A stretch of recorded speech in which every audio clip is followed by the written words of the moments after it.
Hello बच्चों, कैसे हो आप लोग? अच्छे होंगे बेटा। बेटा आज मैं आपके लिए लेकर के आई हूँ यूपी बोर्ड 10th क्लास के लिए।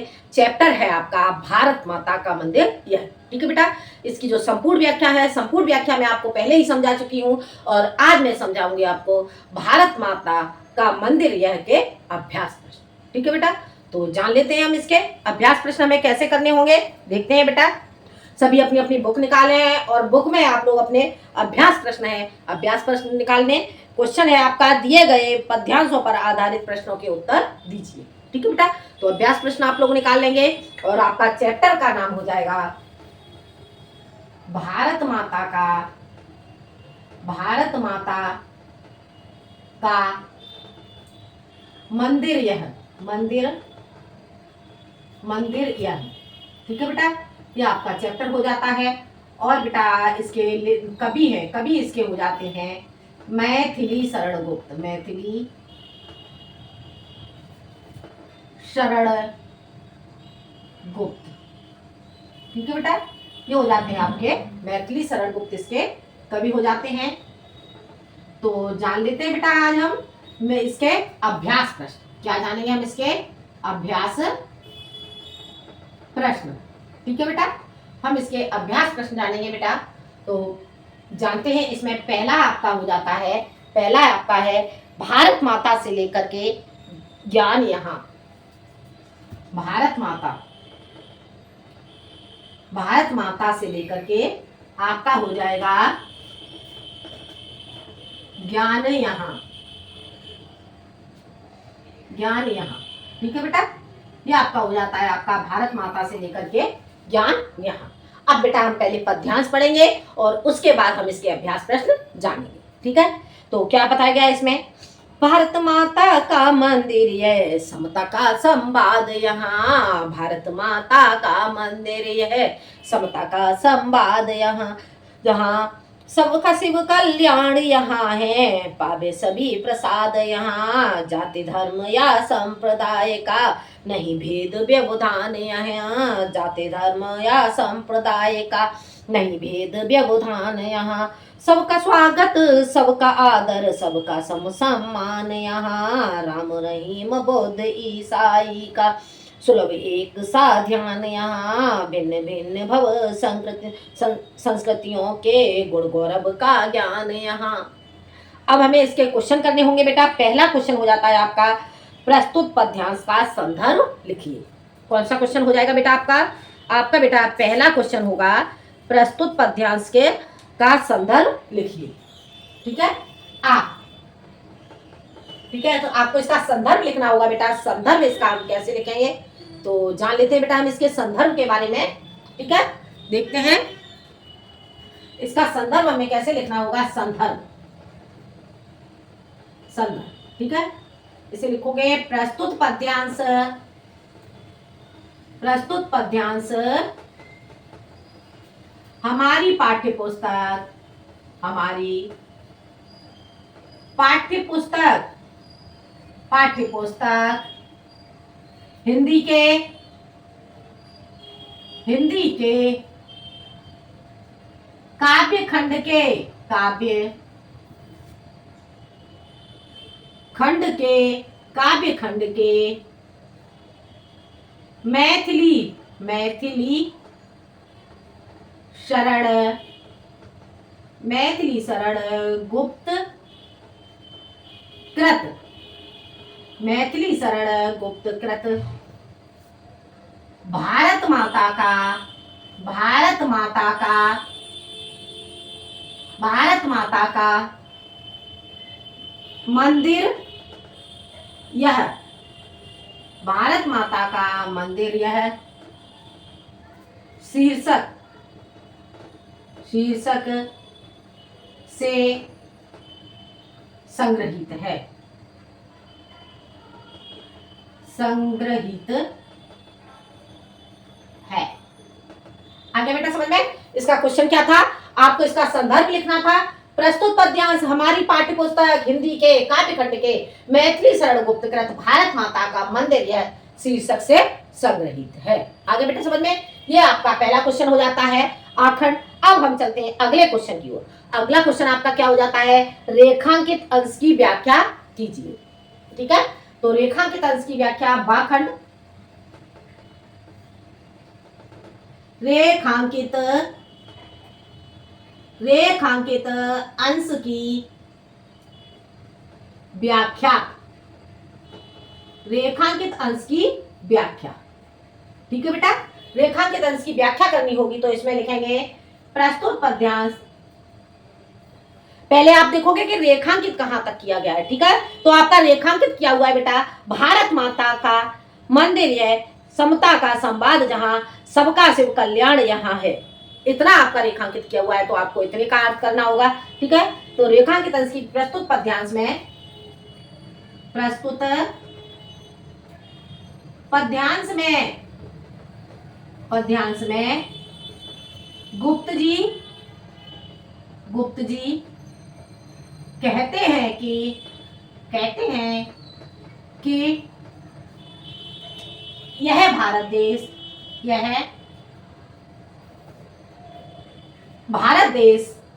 या भारतवर्ष, यह भारतवर्ष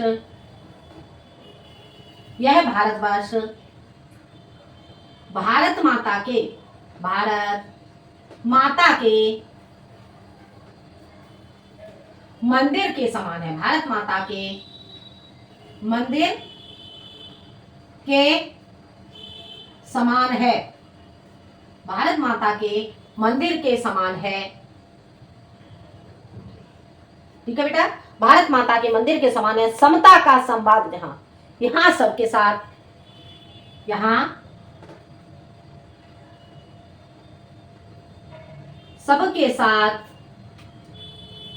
सबके साथ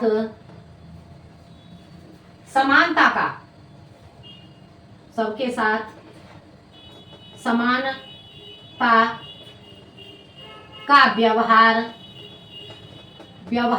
समानता का व्यवहार व वार्तालाप।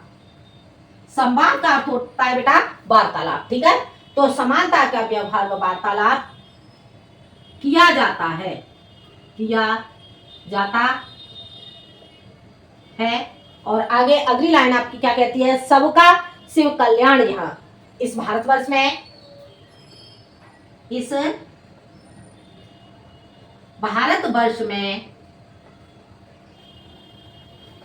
सबका कल्याण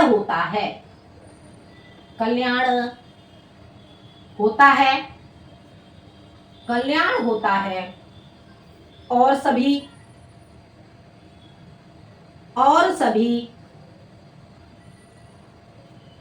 ईश्वर की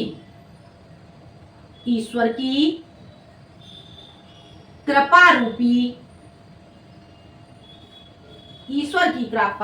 प्रसाद को ग्रहण करते हैं।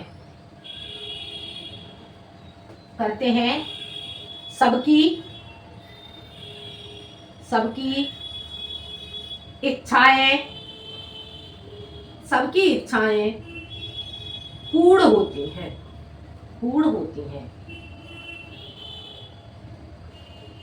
आगे समझ में, एक बात समझ लो बेटा, रेखांकित अंश की व्याख्या क्या हो जाती है। प्रस्तुत पद्यांश में गुप्त जी कहते हैं कि यह भारतवर्ष भारत माता के मंदिर के समान है। यहाँ सबके साथ समानता का व्यवहार व वार्तालाप किया जाता है। इस भारतवर्ष में सबका कल्याण होता है और सभी ईश्वर की कृपा रूपी प्रसाद को ग्रहण करते हैं। सबकी इच्छाएं पूर्ण होती हैं। आगे बेटा समझ में, ये आपका हो जाता है रेखांकित अंश की व्याख्या। अब चलते हैं बेटा हम अगले क्वेश्चन की ओर। अगला क्वेश्चन क्या है, कवि ने किसे भारत माता के मंदिर का प्रतीक माना है। तो इसका आंसर लिखेंगे बेटा, देखते हैं। अगला क्वेश्चन देखेंगे बेटा हम,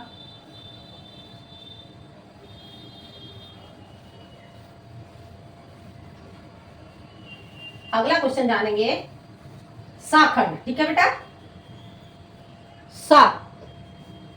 साखंड से है बेटा आपका ए। अब इसमें क्या है, कवि ने किसे भारत माता के मंदिर का प्रतीक माना है। अब इसका उत्तर लिखेंगे, इसका उत्तर हो जाएगा बेटा, कवि ने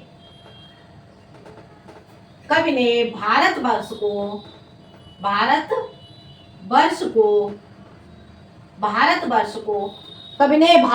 को कवि ने किसे भारतवर्ष को भारत माता के मंदिर का प्रतीक माना है। भारतवर्ष को भारत माता के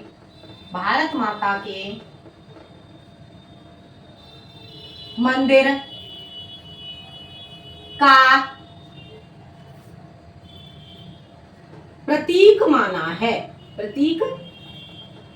माना है। आगे बेटा समझ में क्या क्वेश्चन था आपका, कवि ने किसे भारत माता के मंदिर का प्रतीक माना है। तो आंसर आपका हो जाता है इसका, कवि ने भारतवर्ष को भारत माता के मंदिर का प्रतीक माना है। हो गया क्लियर, समझ आ गया। अब चलते हैं बेटा हम अगले क्वेश्चन की ओर। अगला क्वेश्चन है आपका इसमें देखेंगे, भारत में जाति धर्म एवं संप्रदाय की कोई समस्या नहीं है, इसे स्पष्ट करें। ठीक है, तो क्या हो जाएगा आपका पहले का ब, भारत में, देखो लिखो इसका आंसर लिखेंगे, भारत में जाति धर्म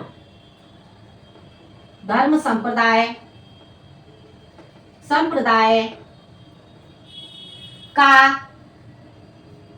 कोई भेद नहीं है, कोई भेदभाव नहीं है यहाँ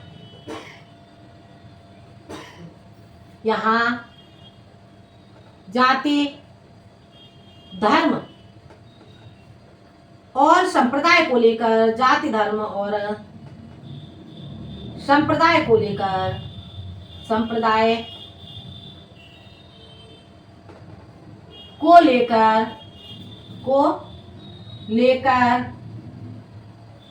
कोई समस्या नहीं है,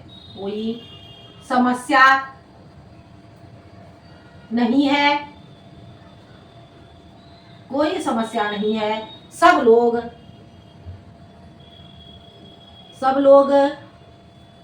आपस में मिलजुल कर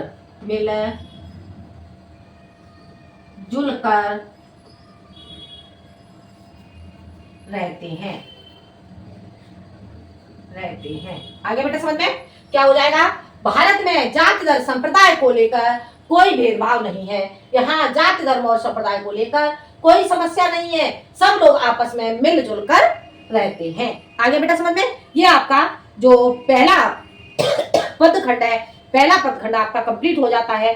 अब चलते हैं हम दूसरे पदखंड की ओर। ठीक है बेटा, तो जानते हैं हम दूसरा पदखंड। ये इतना आप लोगों का बेटा हो गया होगा। देखते हैं हम अगला पदखंड,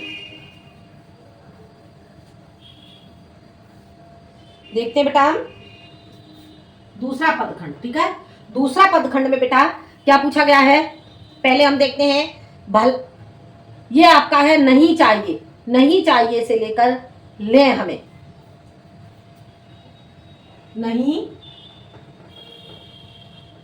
चाहिए से लेकर के ये आपका हो जाएगा ले हमें। ठीक है बेटा, ले हमें, ले हम नहीं, ले हमें नहीं बेटा, इसे लिखेंगे ले हम। ठीक है, अब हम इस पदखंड को पढ़ेंगे तो क्या बताएगा इस पदखंड में, पहले हम इस पदखंड को जान लेते हैं, देखते हैं। नहीं चाहिए बुद्धि बैर की सबका शिव कल्याण यहाँ है, नहीं चाहिए बुद्धि बैर की सबका शिव कल्याण यहाँ है, पावे सभी प्रसाद यहाँ, सब तीर्थों का एक तीर्थ है, हृदय पवित्र बना ले हम, आओ यहाँ अजात शस्त्र बन सबको मित्र बना ले हम, आओ यहाँ अजात शस्त्र बन सबको मित्र बना ले हम।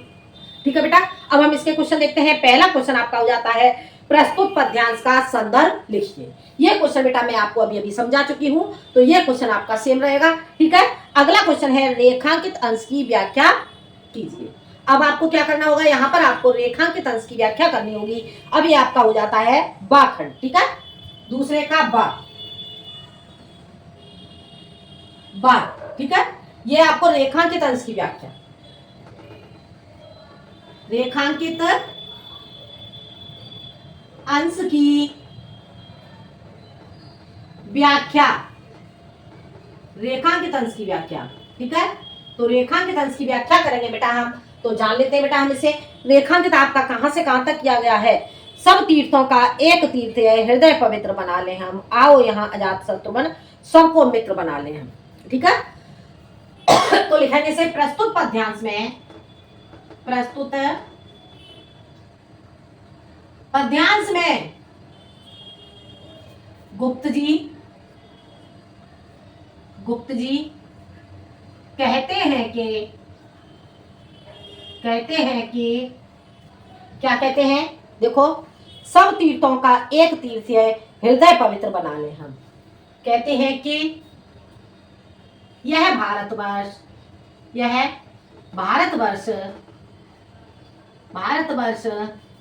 सभी तीर्थों में, भारतवर्ष सभी तीर्थों में एक तीर्थ स्थान है, एक तीर्थ स्थान है, आओ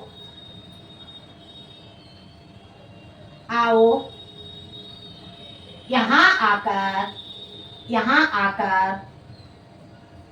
हम सभी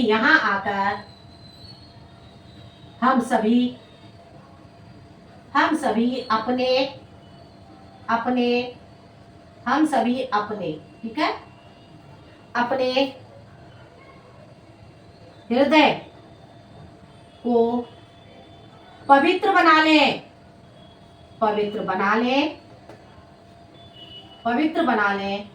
हम सब यहाँ अपने हृदय को पवित्र बना लें। और क्या कहा गया है, आओ यहाँ अजात शत्रु बन सबको मित्र बना लें, पवित्र बना लें,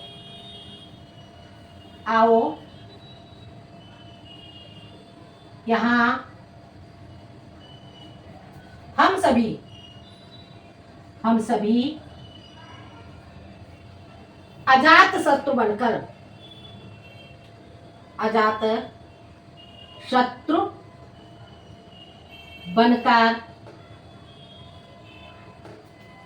अजात शत्रु का अर्थ क्या होता है, अजात शत्रु कहते हैं बेटा जिसका कोई शत्रु ही न जन्मा हो। ठीक है, तो मैं इसका लिख देती हूं, हम सभी अजात शत्रु का अर्थ हो गया जिसका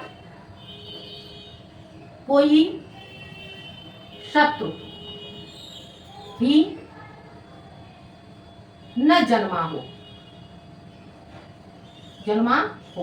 ठीक है बेटा, उसे कहते हैं अजातशत्रु, जिसके किसी शत्रु ने जन्म ही नहीं लिया हो उसे हम कहते हैं अजातशत्रु। ठीक है, तो आओ यहाँ हम सभी अजातशत्रु बनकर आपस में क्या बन जाएं, सबको मित्र बना ले हम, अजातशत्रु बनकर आपस में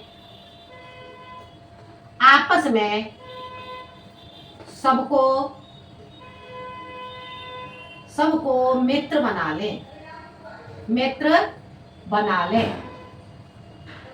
आगे समझ में, ये आपका क्या हो जाएगा, ये आपका रेखांकित अंश की व्याख्या। बेटा एक बार फिर से समझ लेते हैं। प्रस्तुत पद्यांश में गुप्त जी कहते हैं कि भारतवर्ष सभी तीर्थों में एक तीर्थ स्थान है, आओ यहाँ आकर हम सभी अपने हृदय को पवित्र बना लें, आओ यहाँ हम सभी अजात शत्रु जिसका कोई शत्रु ही न जन्मा हो बनकर आपस में सबको मित्र बना ले। ठीक है बेटा, ये आपका हो जाता है रेखांकित अंश की व्याख्या। अब हम चलते हैं बेटा अगले क्वेश्चन की ओर। अगला क्वेश्चन आपका हो जाता है, भारत देश किस प्रकार का तीर्थ है, भारत देश किस प्रकार का तीर्थ है। तो ये लिखेंगे बेटा हम साखंड, ये आप लोगों ने नोट कर लिया होगा सबने। अब जानते हैं हम साखंड को। ठीक है, साखंड स। अब हम इसे करेंगे बेटा, तो हम कैसे करेंगे इसका क्वेश्चन आपका क्या हो जाता है, सकाए भारत देश किस प्रकार का तीर्थ है? तो उत्तर इसका हो जाएगा सका ए। भारत देश क्या बताया गया यहाँ पे, सब तीर्थों का एक तीर्थ है। तो भारत देश किस प्रकार का तीर्थ है? तो भारत देश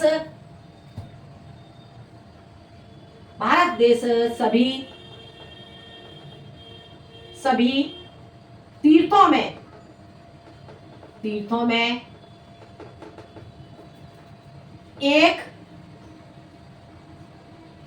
एक तीर्थ स्थान है, एक तीर्थ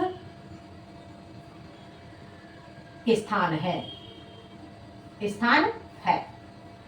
ठीक है बेटा, क्या हो जाएगा, भारत देश सभी तीर्थों में एक तीर्थ स्थान है। ठीक है बेटा, आगे समझ में, ये भारत देश किस प्रकार का तीर्थ है, ये क्वेश्चन आपको मिल गया। ठीक है, अगला क्वेश्चन है आपका, अजात शत्रु से कवि का क्या तात्पर्य है? अजात शत्रु, ठीक है, तो बी। अजात शत्रु से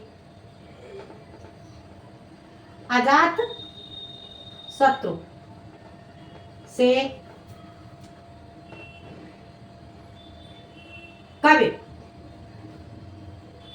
का यह तात्पर्य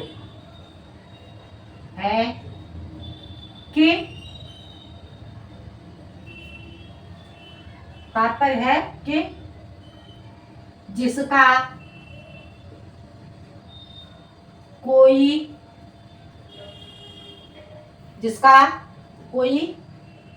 शत्रु ही न जन्मा हो। ठीक है, अजात शत्रु का तात्पर्य है कि जिसका कोई शत्रु ही न जन्मा हो। ठीक है, जिसके किसी शत्रु ने ही, या ऐसे लिखोगे, अजात शत्रु से कवि का तात्पर्य है कि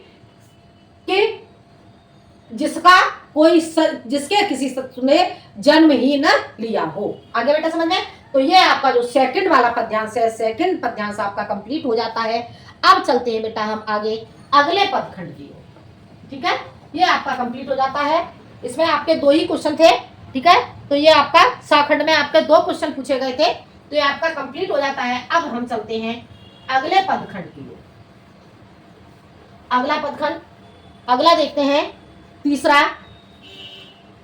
ये देखेंगे बेटा हम, क्या है, बैठो माता से लेकर प्रसाद यहाँ।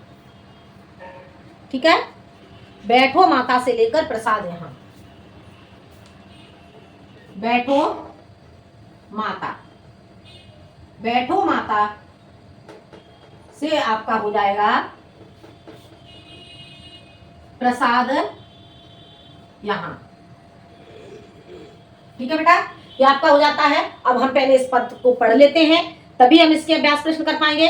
तो क्या कहता है, बैठो माता के आंगन में नाता भाई बहन का है। गुप्त जी क्या कहते हैं यहाँ पे, बैठो माता के आंगन में नाता भाई बहन का है, समझे उसकी प्रसव वेदना, वही लाल है माई का, एक साथ मिल बांट लो अपना हर्ष प्रसाद यहाँ है, सबका शिव कल्याण यहाँ है, पावे सभी प्रसाद यहाँ। अब देखते हैं इसके क्वेश्चन। ठीक है, पहला क्वेश्चन हो जाता है, प्रस्तुत पद्यांश का संदर्भ लिखिए। यह क्वेश्चन बेटा आप लोग कर ही लोगे, यह क्वेश्चन मैं आपको समझा चुकी हूँ। अगला क्वेश्चन आपका हो जाता है, रेखांकित अंश की व्याख्या कीजिए। ठीक है, भागखंड आपका हो जाता है रेखांकित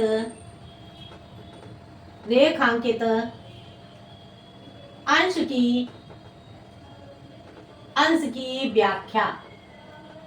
ठीक है बेटा, रेखांकित अंश की व्याख्या करनी होगी, तो हम जान लेंगे ऐसे, रेखांकित देखेंगे हमारा रेखांकित कहां से कहां तक किया गया है। ठीक है बेटा, तो हम पहले जानेंगे कि रेखांकित हमारा कहां से कहां तक हुआ है।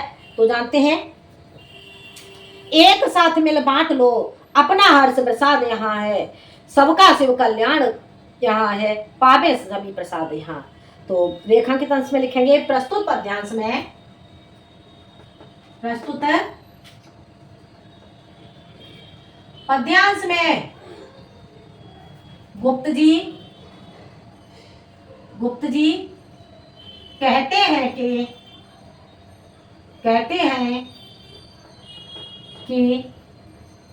क्या कहते हैं कि एक साथ मिल बांट लो, सबका अपना हर्ष विषाद। यहाँ इस भारतवर्ष में कहते हैं कि यहाँ सभी मिलकर आपस में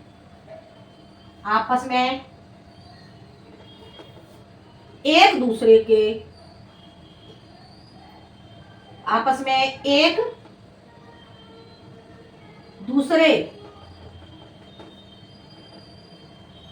का हर्ष किसे कहते हैं बेटा?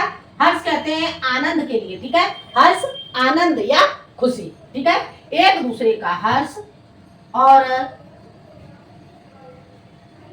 या ऐसे लिखो, एक दूसरे की प्रसन्नता, एक दूसरे की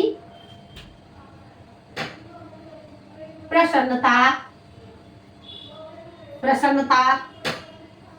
एक दूसरे की प्रसन्नता और दुखों को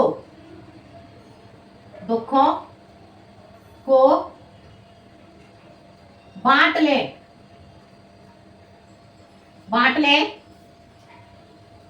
एक दूसरे की प्रसन्नता और दुखों को बांट ले। और क्या कहते हैं? सबका शिव कल्याण यहाँ है, पावे सभी प्रसाद। यहाँ इस भारतवर्ष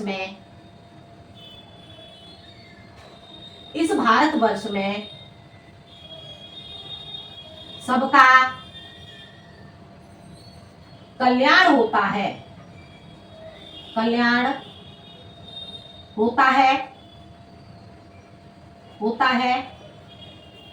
और सभी यहाँ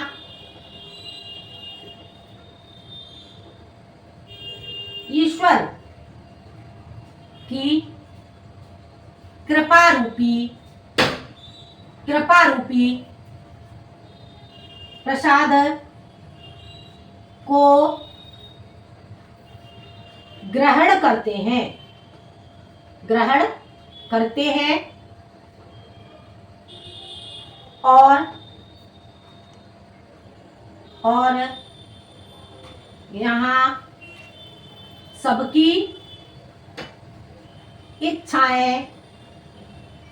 सबकी इच्छाएं पूर्ण होती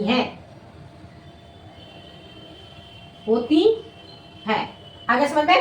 देखते हैं। अब हम इस रेखांकित अंश की व्याख्या को देखते हैं बेटा, जान लेते हैं हम इसे। देखते हैं रेखांकित अंश की व्याख्या, ठीक है? तो प्रस्तुत पद्यांश में गुप्त जी कहते हैं कि यहाँ सभी मिलकर आपस में एक दूसरे की प्रसन्नता और दुखों को बांट लें। इस भारतवर्ष में सबका कल्याण होता है और सभी यहाँ ईश्वर की कृपा रूपी प्रसाद को ग्रहण करते हैं और यहाँ सबकी इच्छाएं पूर्ण होती हैं। आगे बेटा समझ में? ये क्वेश्चन बेटा आपको समझ में आ गया होगा, रेखांकित अंश की व्याख्या। अब हम देखते हैं अगला क्वेश्चन। अगला क्वेश्चन आपका क्या है, जान लेते हैं बेटा हम अगला क्वेश्चन। अगला क्वेश्चन देखते हैं हम।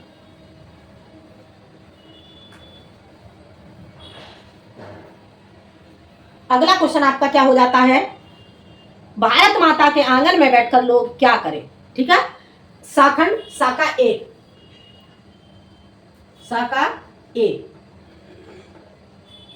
इसका आंसर लिखोगे भारत माता के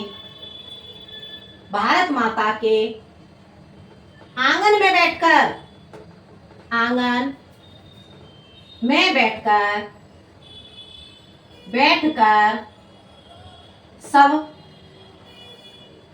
सब एक साथ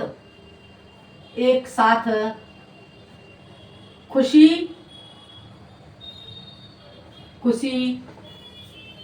और दुखों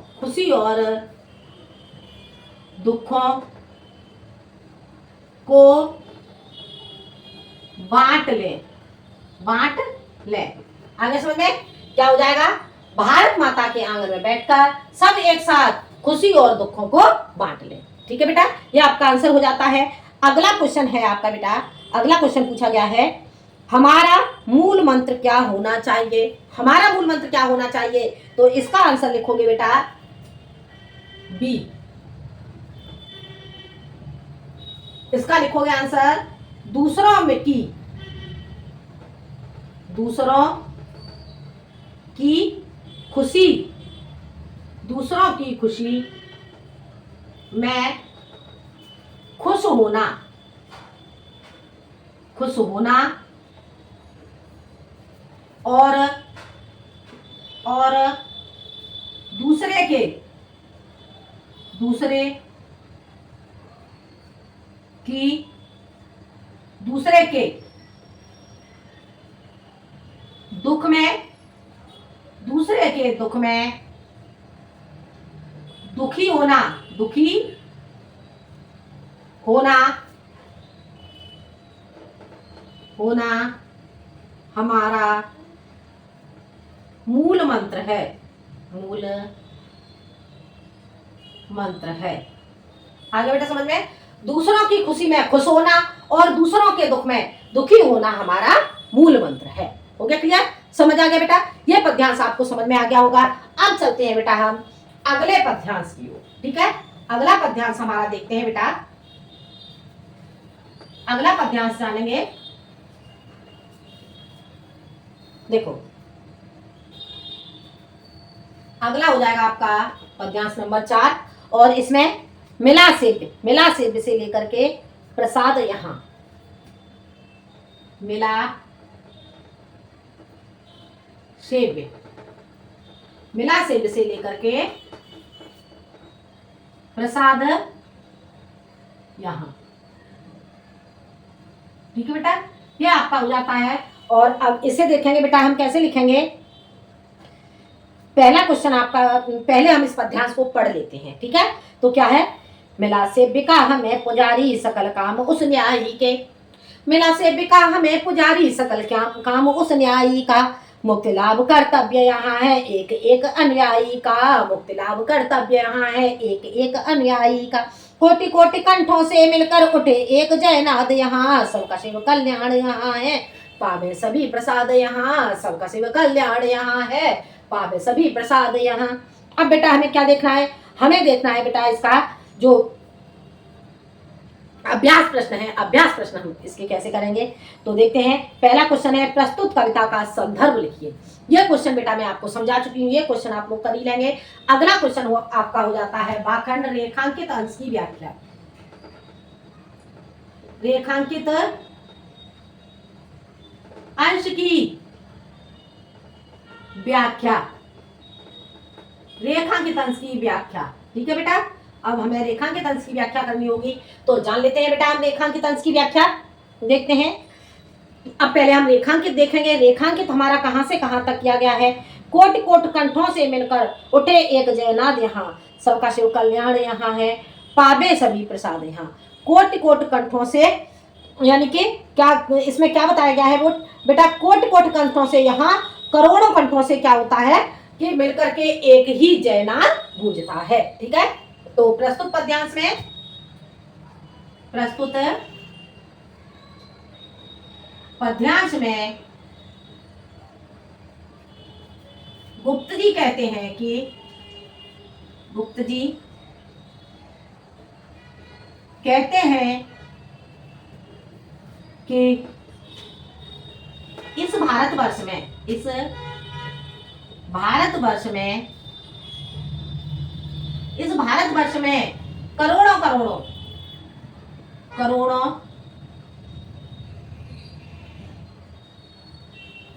करोड़ों कोटि कोटि करोड़ों करोड़ों कंठों से,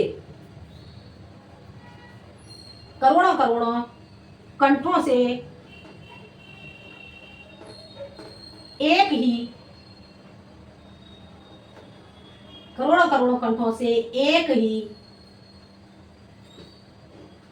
जय नाद गूंजता है, जय नाद एक ही जयनाद गूंजता है, एक ही जयनाद गूंजता है। ठीक है, क्या बताया गया है? करोड़ों करोड़ों कंठों से एक ही जयनाद गूंजता है। और क्या कहते हैं? गूंजता है इससे, इससे स्पष्ट होता है कि, स्पष्ट होता है कि भारतवर्ष के, भारत वर्ष के सभी प्राणियों में, सभी प्राणियों में, सभी प्राणियों में देश प्रेम की भावना, देश प्रेम की भावना, भावना कूट कूट कर भरी हुई है, भरी हुई है, हुई है। ठीक है, सभी के अंदर देश प्रेम की भावना कूट कूट कर भरी हुई है। और क्या कहते हैं? सबका शिव कल्याण यहाँ है, पावे सभी प्रसाद यहाँ। इस भारतवर्ष में, इस भारतवर्ष में, भारतवर्ष में सबका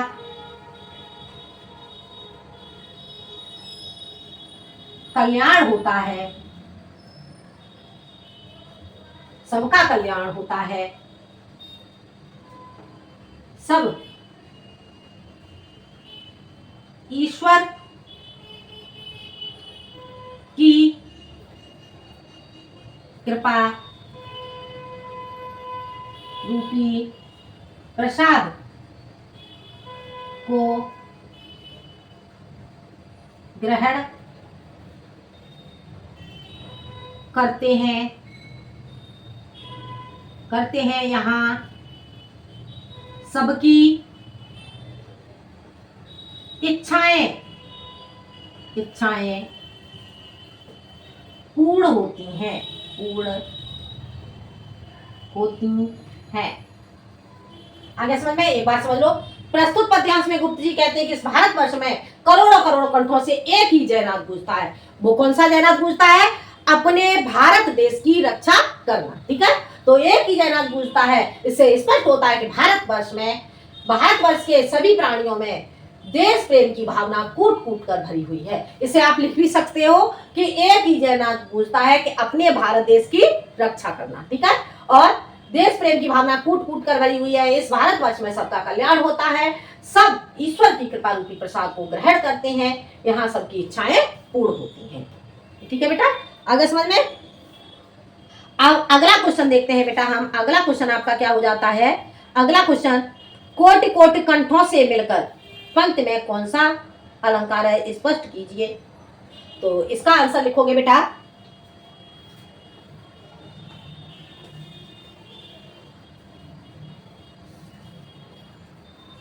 जानते हैं बेटा हम। देखो क्वेश्चन आपका क्या हो जाता है? सा खंड का ए, सा का ए, कोटि कोटि, कोटि कोटि कंठों से मिलकर, कंठों से मिलकर, मिलकर, ये बेटा आपका आंसर हो जाता है। ठीक है, उत्तर। ठीक है बेटा, कोटि कोटि कंठों से मिलकर, कोटि कोटि कंठों से मिलकर पंक्ति में कौन सा अलंकार है? कोटि कोटि कंठों से मिलकर पंक्ति में, पंक्ति में अनुप्रास अलंकार है, अलंकार, अलंकार है। अब क्या बताया गया आगे, स्पष्ट कीजिए। तो इसमें लिखोगे क्योंकि,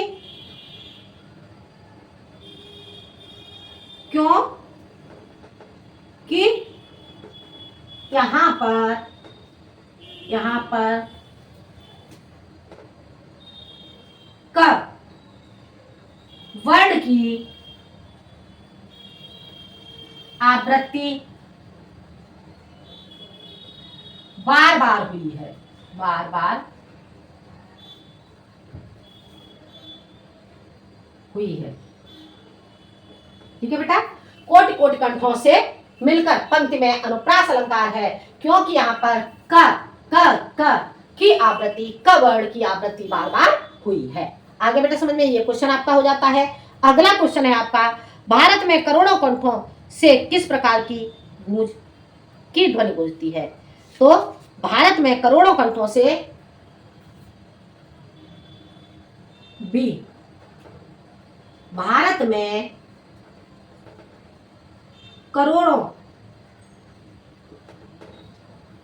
कंठों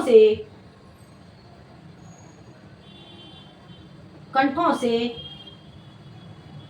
भारत में करोड़ों कंठों से किस प्रकार की ध्वनि गूंजती है? तो भारत में करोड़ों कंठों से भारतवर्ष के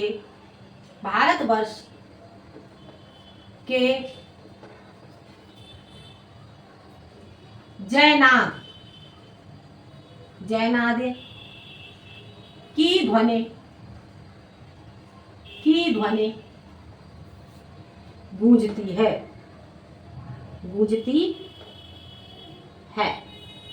आगे बेटा समझ में, भारत में करोड़ों कंठों से भारतवर्ष के जयनाद की ध्वनि गूंजती है। आगे बेटा समझ में, ये आपका था बेटा भारत माता का मंदिर है, मैथिली शरण गुप्त कृत, इसके अभ्यास प्रश्न। ठीक है बेटा, इसकी व्याख्या बेटा मैंने आपको पहले ही समझाई थी, और आज मैंने इसके अभ्यास प्रश्न आपको बेटा समझाए, तो इसके अभ्यास प्रश्न बेटा आपको ठीक से समझ में आ गए होंगे।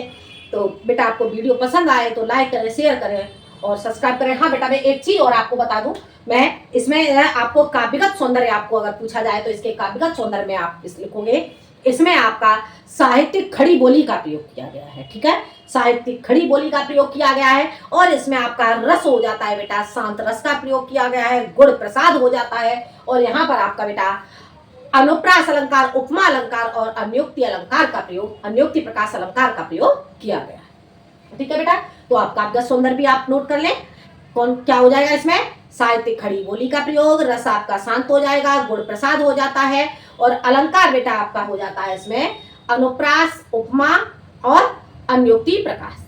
ठीक है बेटा, तो ये चैप्टर बेटा आपको ठीक से समझ में आ गया होगा। आज के लिए इतना ही बेटा, वीडियो पसंद आए तो लाइक करें, शेयर करें और सब्सक्राइब करें। मिलते हैं हम अगले वीडियो में एक नए टॉपिक के साथ, जब तक के लिए धन्यवाद।